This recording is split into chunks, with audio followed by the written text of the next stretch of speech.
प्रधानमंत्री नरेंद्र मोदी आह्वान क्रमे देशव्यापी चलता हर घर त्रिरंगा अभियान अवसर में आज सोरडा विधानसभा क्षेत्र बेलगुंठा ब्लॉक अंतर्गत खैरपुटी स्थित हनुमान मंदिर ठारू 10 घंटा 30 मिनट समय बाहरी मंगलपुर शिव मंदिर पर्यंत विशाल त्रिरंगा शोभायात्रा शह शह नागरिकों सोरडा विधायक नीलमणि विषयी त्रिरंगा यात्रा अंशग्रहण कर देशर गौरव और जातीय एकतार प्रतीक त्रिरंगा को सम्मान जनाई शोभायात्रा गांगपुर क्षेत्रीय बरपुर गोबरा सड़ंगीपल्ली नाठुंगा इंगिनाठी रतंग पाटोड़ी साही ढिमिरीपल्ली नुआगां छक धुमुछाई छक तनरड़ा बेलगुंठा सह आंबपुर जिलेबा मंगलपुर ठारे शेष होता। एथिरे प्राय 700 ऊर्ध्व मोटरसाइकेल रे त्रिरंगा पताका लगाई बाइक रैली अनुष्ठित होता। गोबरा और बेलगुंठारे थिबा महात्मा गांधी प्रतिमूर्ति रे विधायक श्री विश्वई पुष्पमाल्य अर्पण करथिले।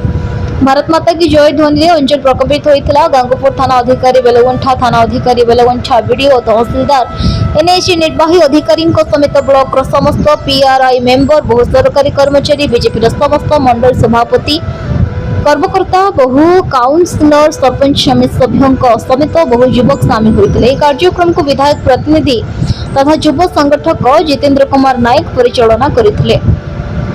त्रिरंगा आम केवल एक पताका नुहे, यह असंख्य वीरों त्यागर स्मृति आम स्वाभिमान प्रतीक एवं एकतार अमर परिचय। यह त्रिरंगा तले आम समस्त एक, ही आम भारतर शक्ति। आसतु आम समस्त निजे निज निज घरे त्रिरंगा उड़ाई राष्ट्रपति आमर सम्मान जनाइबा हर घर त्रिरंगा अभियान को सफल करने विधायक श्री विश्वई अंचलवासी को निवेदन करते। बेलगुंठारू पंचानन साहू रिपोर्ट न्यूज उपांत खबर।